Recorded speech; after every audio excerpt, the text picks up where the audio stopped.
Hello everyone, good morning and welcome to ambitiousbaba.com. We are back with our daily current affairs. तो चलिए जानते हैं 20 मई के current affairs क्या है।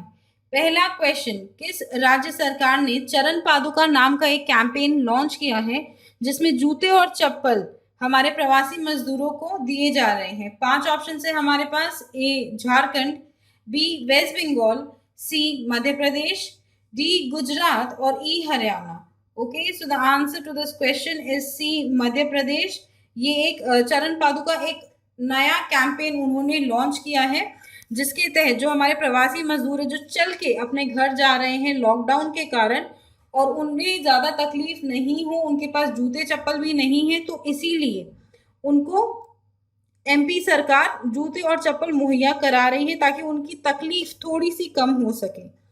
ये पहला ऐसा इनिशिएटिव है पूरे देश में जो किसी राज्य ने लिया है। ये स्टार्ट हुआ है इंदौर के राव पुलिस स्टेशन से और बहुत ज्यादा पब्लिक का सहयोग इसे दिया जा रहा है। तो चलिए बात करते हैं एमपी के बारे में कुछ। एमपी का कैपिटल है भोपाल। एमपी के चीफ मिनिस्टर का नाम है शिवराज सिंह चौहान और एमपी के जो गवर्नर है उनका नाम है लालजी टंडन। भोपाल से आपको याद आता होगा कि 1984 के आसपास भोपाल में भोपाल गैस ट्रेजेडी हुई थी जिसमें बहुत ज्यादा लोग मारे गए थे। वो इतना ज्यादा भयानक था कि आज भी लोग कहते हैं कि बहुत सारे बच्चे विकलांग पैदा होते हैं या उन्हें कुछ ना कुछ डिफेक्ट होता है उसके कारण। सो यस, ये बहुत ही दुखद बात है। भोपाल गैस ट्रेजेडी बहुत ज्यादा याद की जाती है। ऑल्सो मैं आपको बता दूं कि इससे पहले एमपी ने और एक इनिशिएटिव लिया था जो वन ऑफ अ काइंड था, जो और कोई राज्य सरकार ने नहीं लिया। जैसा कि आप जानते हैं कि लॉकडाउन है चारों तरफ, तो लोग अपने घर से नहीं निकले कोई भी टाइप की कंप्लेन लिखाने के लिए, इसीलिए उन्होंने FIR एट डोर स्टेप नाम का भी एक कैंपेन स्टार्ट किया था। ओके, तो चलिए बढ़ते हैं आगे हमारे दूसरे क्वेश्चन की तरफ। दूसरा question, name the cyclone over central parts of south bay of Bengal which has recently affected Odisha and West Bengal. 5 option है हमारे पास। ए अम्फान, बी गति, सी व्योम, डी प्रभाजन या फिर E Ambud. Okay, the answer is A Amphan. Yes, इसने उड़ीसा में काफी तबाही मचा चुकी है। ये पहली बार ऐसा नहीं है कि कोई भी स्टेट सफर कर रहा है, उड़ीसा में बहुत ज्यादा कॉमन है साइक्लोन्स आना। ऑल्सो वेस्ट बंगाल में भी। तो इस बार जो साइक्लोनिक स्टॉर्म है अम्फान वो बहुत ज्यादा गंभीर है। इससे पहले जो आई थी उसका नाम था फैनी, जिसने काफी तबाही उड़ीसा में मचाई थी, बट वेस्ट बंगाल में उसने इतनी तबाही नहीं मचाई थी। तो 18 मई को IMD ने प्रेडिक्ट किया है कि बहुत ही भयानक चक्रवर्ती तूफान आ सकता है which will be followed by high velocity winds and heavy rainfall in coastal districts of Odisha and parts of West Bengal। 20 मई को ये टकराएगा बांग्लादेश और वेस्ट बंगाल के कोस्टल इलाकों से। ओके, और मैं आपको बता दूं कि इससे पहले जो ये दो नाम थे गति और व्योम, ये हाल ही में इंडिया ने चूज किए हैं कि इनके अपकमिंग साइक्लोन्स का नाम वो गति और व्योम रख सकते हैं। हमने ये हमारे करंट अफेयर्स में पहले भी डिस्कस किया है। मूविंग ऑन, तो चलिए बात करते हैं 2019 और 20 में कहाँ कहाँ कौन से तूफान आए हैं। मैं आपको इससे पहले एक इन्फॉर्मेशन दे दूं कि 2009 में आयला नाम का एक तूफान था जिसने वेस्ट बंगाल में बहुत ज्यादा तबाही मचाई थी। मूविंग ऑन, साइक्लोन महा, ये आया था अरेबियन सी में जो लक्षद्वीप को इसने क्रॉस किया था। साइक्लोनिक स्टॉर्म बुलबुल आया था बांग्लादेश और वेस्ट बंगाल में। साइक्लोनिक क्यार ये आया था साउथ गुजरात और सौराष्ट्र में। साइक्लोन टीनी वो आया था फिजी में। साइक्लोन सराई आया था, वो भी था फिजी में। टाइफून कैमूरी आया था फिलीपींस में। टाइफून फेनफोन आया था, वो भी था फिलीपींस में। टाइफून फक्सेल आया था टोक्यो में जो कि जापान में है। और टाइफून हगीबीज भी आया था जापान में। Moving on to a third question, तीसरा question, researchers from the University of Copenhagen's Natural History Museum of Denmark ने एक नई species of parasitic fungus discover की है, उसे किस कंपनी के नाम पर रखा गया है? 5 ऑप्शन है हमारे पास, A Facebook, B Twitter, C Google, D Amazon या फिर E Apple. Okay, the answer is B Twitter. Twitter के नाम पर रखा गया है और उस पैरासाइटिक फंगस स्पीशीज का नाम है सॉरी एक्सक्यूज मी ट्रोग्लोमाइसिस ट्विटरी। ये डिस्कवरी की गई है बाय एना सोफिया रिबोलेरा, जो कि एक पेशे से बायोलॉजिस्ट और एसोसिएट प्रोफेसर है। चलिए moving on to our fourth question. Government has accepted and implemented 3 important recommendations of Committee of Experts relating to border infrastructure. इस कमेटी के अध्यक्ष का नाम क्या है? 5 ऑप्शन है हमारे पास, ए रंजना प्रकाश देसाई, बी डी शेखरकर, सी संजीव पुरी, डी सुजीत प्रसाद या फिर ई Biplab Sharma. Okay, so the answer to this question is B. Retired Lieutenant General D.B. Shekhar is the chairman of the Committee of Expert. सरकार ने उनके 3 important suggestions को माना है और उन्हें implement करने का उन्होंने निर्णय लिया है, which is in the field of border infrastructure. उनका कहना है कि to speed up road construction, BRO यानी कि border roads organization की जो capacity के बाहर है काम, उसे आउटसोर्स कर दिया जाए ताकि ये स्पीड पकड़ ले। ऑल्सो अब जो भी काम की कीमत मोर देन 100 करोड़ होगी उसे इंजीनियरिंग प्रोक्योरमेंट कॉन्ट्रैक्ट का तरीका अपनाना होगा। Okay, moving on to our fifth question. 5वां question, 73rd World Health Assembly meeting जो हुई थी वो वर्चुअली 18 और 19 मई को हुई थी, वो कहाँ पे की गई थी? 5 ऑप्शन है हमारे पास, A Rome Italy, B Atlanta Georgia United States, C Manila जो कि फिलीपींस में है, डी नई दिल्ली जो कि भारत में है और ई जिनेवा जो कि स्विट्जरलैंड में है। Okay, so the answer is E Geneva Switzerland. Yes, ये WHO यानी कि वर्ल्ड हेल्थ असेंबली का हेडक्वार्टर्स भी है। यहाँ पर 18 और 19 मई को 73rd World Health Assembly meeting हुई थी जिसमें 194 देशों ने भाग लिया था। 18 और 19 मई को हुआ था। इनका जो कॉमन एजेंडा था वो था कि ग्लोबल कोऑर्डिनेशन कैसे किया जाए कोविड-19 से लड़ने के लिए, जिसने पूरी दुनिया में लगभग 47 लाख लोगों को इन्फेक्ट किया है और 3,15,000 लोग मारे जा चुके हैं। नॉर्मली ये जिनीवा स्विट्जरलैंड में होता है, बट इस साल ये हुआ है वर्चुअली। ओके, तो चलिए मैं आपको बता दूं, इसका निर्माण हुआ था 1988 में। इसके हेडक्वार्टर्स है जिनीवा स्विट्जरलैंड और इनके करंट मेंबर्स है 194 और ये एक की डिसीजन मेकिंग बॉडी है in the World Health Organization. Okay, moving on to our sixth question. छठा question, which country has announced $2 billion in coronavirus help at WHO assembly? Okay, 5 option है हमारे पास, A Russia, B Japan, C China, D USA या फिर E Germany. Okay, so the answer to this question is C China. Yes, China ने वादा किया है, China के प्रेसिडेंट जी जिनपिंग में 18 मई को कहा है कि चाइना $2 billion प्रोवाइड करेगी over the period of 2 years to WHO to help fight against corona virus. जैसा कि आप जानते हैं चाइना ऑलरेडी बहुत ही बड़ी कंट्रोवर्सी में है क्योंकि सबको लगता है कि चाइना से ये वायरस फैला है, it is man made and not natural. बहुत सारे देशों ने यानी कि अप्रोक्सीमेटली 62 कंट्रीज ने चाइना के अगेंस्ट इन्वेस्टिगेशन के लिए WHO पे प्रेशर डाल रहे हैं कि वो इन्वेस्टिगेट करे about the origins of the corona virus. उसमें चाइना ने वादा किया है कि वो $2 billion का सपोर्ट देगी WHO को।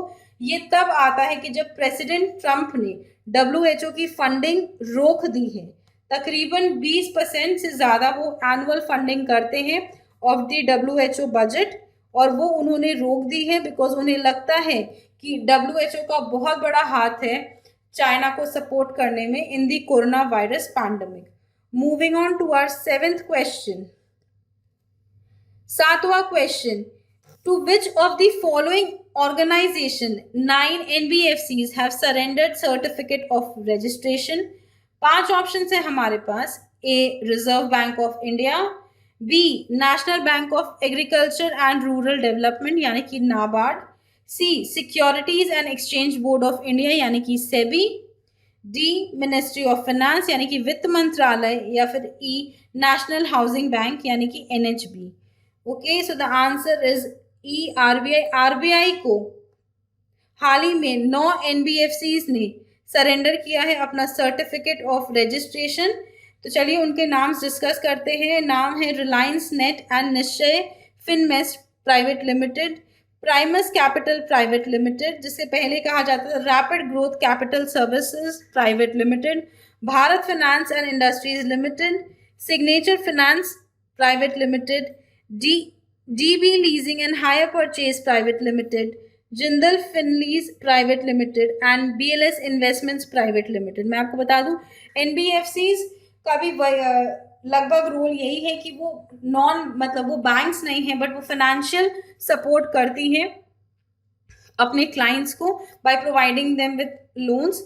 हाल ही में मैं आपको बता दूं कुछ महीने पहले RBI ने 14 बैंक्स की यानी कि 14 NBFCs के लाइसेंस रद्द कर दिए थे क्योंकि वो अपना रेगुलर क्राइटेरिया फुलफिल नहीं कर पा रही थी।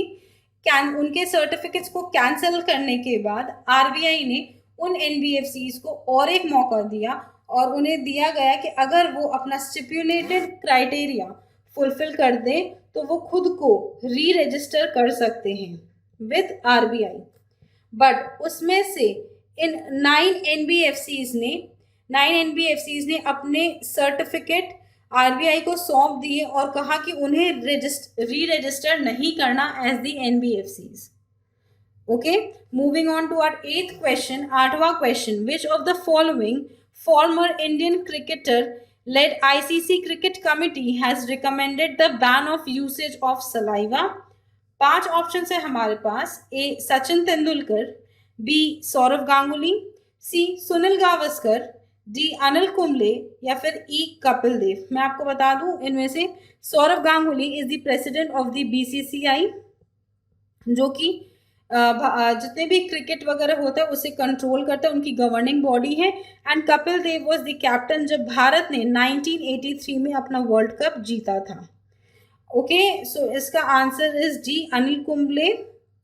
बहुत ही पुरानी एक प्रैक्टिस है जिसमें जो बॉलर्स है वो अपने सलाइवा यानी कि अपने थूक से बॉल को चमकाते हैं, लेकिन in the wake of corona virus अभी उस प्रैक्टिसेस को Anil Kumble led ICC committee ने 18 मई को सुझाव दिया है कि उस प्रैक्टिस को खत्म कर दिया जाए बिकॉज इससे कोरोना वायरस का संक्रमण फैल सकता है।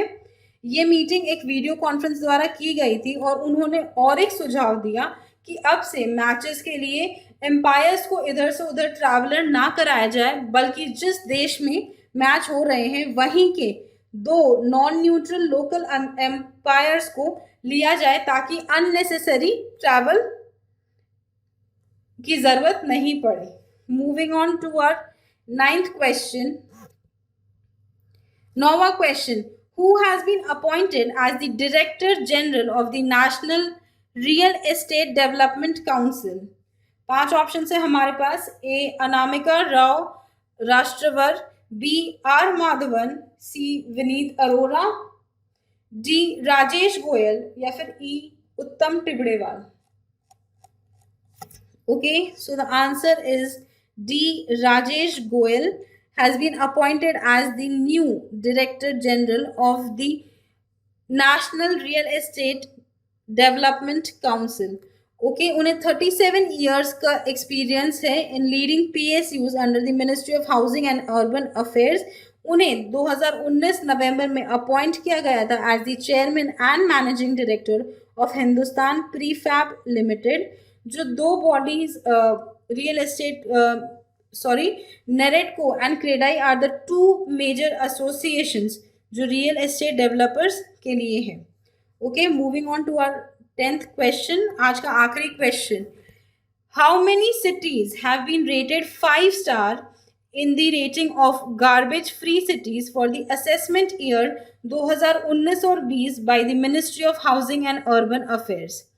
ओके, 5 ऑप्शन है हमारे पास, A3, B5, C6, D9 या फिर E11। Okay, so the answer to this question is C6, यानी कि 6 शहरों का नाम को 5 स्टार मिला है as the garbage free cities. मैं आपको बता दूं, इंदौर जो है, जो MP में है, उसे कई साल तक मिला है as one of the cleanest cities of India. तो चलिए जानते हैं उन 6 शहरों के बारे में जिन्हें ये 5 स्टार रेटिंग मिली है। जो श्री हरदीप एस पुरी हैं, जो कि मिनिस्टर ऑफ स्टेट है for the housing and urban affairs. उन्होंने कहा कि वर्ष 2019 और 20 के लिए जो 6 शहरों के नाम दिए गए हैं जिन्हें 5 स्टार मिला है, उनका नाम है अंबिकापुर, राजकोट, सूरत, मैसूरू, इंदौर एंड नवी मुंबई। और 65 शहरों को दिए गए हैं 3 स्टार, वेरस 70 सिटीज को मिले हैं 1 स्टार। तो ये जो 70 सिटीज है, मतलब बहुत ही पुअर उनका परफॉर्मेंस रहा है और इन्हें इम्प्रूव करने की बहुत ज़्यादा ज़रूरत है। 19 मई को ये रेटिंग्स आई हैं। ओके फ्रेंड्स, तो with this we come to the end of today's class. I hope आपको ये वीडियो पसंद आया। अगर ये पसंद आया तो इसे लाइक कीजिए, इसे शेयर कीजिए और हमारे चैनल एम्बिशियस बाबा को सब्सक्राइब कीजिए। ऑल्सो अगर आपकी कुछ रिकमेंडेशन है तो हमें ज़रूर बताइए, ताकि हम क्या इम्प्रूव कर सकते हैं हमें भी पता चले। ओके फ्रेंड्स, तो ये हमारी टीम है। मैं आपको एक ब्रीफिंग दे दूँ इनके बारे में। अगर आप इंग्लिश पढ़ना चाहते हैं in a very simple and a very good way, तो आप प्लीज़ सुमित सर के वीडियोस को जाकर देखिए। इन्हें 12 साल का एक्सपीरियंस है in the field of English language. ये बेसिक से समझा रहे हैं। तो अगर आपको लगता है आपको हेल्प की ज़रूरत है या आपके किसी फ्रेंड को ये हेल्प कर सकते हैं, तो प्लीज़ आप उन्हें इनके वीडियोस के बारे में ज़रूर सजेस्ट करें। मूविंग ऑन, हमारे गणेश सर हैं, वो क्वांट के फैकल्टी हैं। उन्हें 12 साल का वास्ट नॉलेज है क्वांट के बारे में और एक्सपीरियंस है इस फील्ड में। वो एक सम को बहुत ही ईजी वे में उसके ट्रिक्स बताते हैं, ताकि वो मिनिमम से मिनिमम टाइम में सॉल्व हो सके। पहले वो आपको फुल लेंथ में समझाते हैं कोई भी सम, और उसके बाद उसके ट्रिक्स आपको बताएंगे कि आप उसे कम से कम समय में कैसे सॉल्व करें। बिकॉज उनका मानना है कि 45 सेकेंड से ज़्यादा अगर आप किसी सम को दे रहे हैं, इसका मतलब you are not very well prepared for the exams. Also जो हमारे फैकल्टी हैं, इन्हें भी 15 साल का एक्सपीरियंस है। ये ट्रेंडिंग टॉपिक्स पे टाइम टू टाइम वीडियोस बनाते रहते हैं, ताकि आपकी टेक्निकल नॉलेज काफ़ी साउंड हो सके। जो भी टेक्निकल टॉपिक्स आते हैं या ट्रेंडिंग टॉपिक्स हैं जिसमें हमको लगता है कि आपको इन्फॉर्मेशन देना बहुत ज़्यादा ज़रूरी है, उन पे ये बनाते हैं। बहुत ही वास्ट नॉलेज है इनके फील्ड में। तो प्लीज़ आप देखिए। मूविंग ऑन, ये हमारा टेलीग्राम चैनल है, इसमें आप हमारे साथ जुड़ सकते हैं। प्लीज़ हमारे जो चैनल है इस पे आप हमारे साथ जुड़िए। इसका नाम है एम्बिशियस बाबा, और यहाँ पे आपको बहुत सारे PDF मिल जाएंगे, और आप जो हमारे ऑनलाइन मॉक टेस्ट सीरीज वगैरह उनके लिंक्स वगैरह भी सब यहाँ पे from time to time share होते रहते हैं। So please connect with us on our Telegram channel. हमने प्ले स्टोर पे हाल ही में एक ऐप लॉन्च किया है जिसका नाम है करंट अफेयर्स। उसे आप डाउनलोड कर लीजिए प्ले स्टोर से। वहाँ पे आपको एवरी डे करंट अफेयर्स मिलते रहेंगे apart from what we teach, और डेली एंड मंथली क्विजेज हैं जिसको आप खुद को टेस्ट करने के लिए सॉल्व कर सकते हैं। ऑल्सो गवर्नमेंट जॉब से रिलेटेड जितने भी इंफॉर्मेशन है, आपको इंफॉर्मेशन है या वैकेंसीज वगैरह, वो आपको यहाँ मिल जाएंगे। आपको हर एक वेबसाइट को खोलने की ज़रूरत नहीं है। ऑल्सो मैं आपको बता दूं कि जो करंट अफेयर्स हम चूज़ करते हैं, मतलब शायद आपको लगे कि हम करंट अफेयर्स कम पढ़ाते हैं, लेकिन हम खाली वही पढ़ाते हैं जो हमको लगता है कि आपके एग्जाम पॉइंट ऑफ व्यू से बहुत ज़्यादा इम्पोर्टेंट है। सारे करंट अफेयर्स हम नहीं कवर करते, बिकॉज वो आप ऐप पे भी जाकर चेक कर सकते हैं। हम खाली वही डिस्कस करते हैं जो हमको लगता है आपके एग्जाम में आ सकता है। ओके, एंड आज की क्लास का जो PDF है वो आपको नीचे, उसका लिंक नीचे डिस्क्रिप्शन बॉक्स में मिल जाएगा। वहां से जाके आप उसे देख सकते हैं और अपने रेफरेंस के लिए सेव कर सकते हैं। Okay, thank you, friends. That's all for today, and have a good day.